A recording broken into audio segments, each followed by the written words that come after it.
Amazi ya nyanja rero. Oh my god. Amazi ya nyanja we. Ayo naya uri. Ayo inyanja bene ibyo kuri muhanda.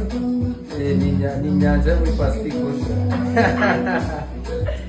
Kandi ugashyiramo Kongo wari uzasa. Kukagezi kamushohoroza. Aho ni baketse ubona basaza turi. Ariko indirimbo yo ni nziza. Finally naje kukumenya ariko iyo uririmba ntabwo nkumenya. Umunsi yagize umuntu uraturiya muhanzi mubonye kuri stage. Ni wandi warimbye ku muntu utazi. Ariko rero kutakumenya bifite ishingiro. Wowe kuririmba ko wakunze umuntu utazi utarabona wowe ushanga abantu bakumenye bati.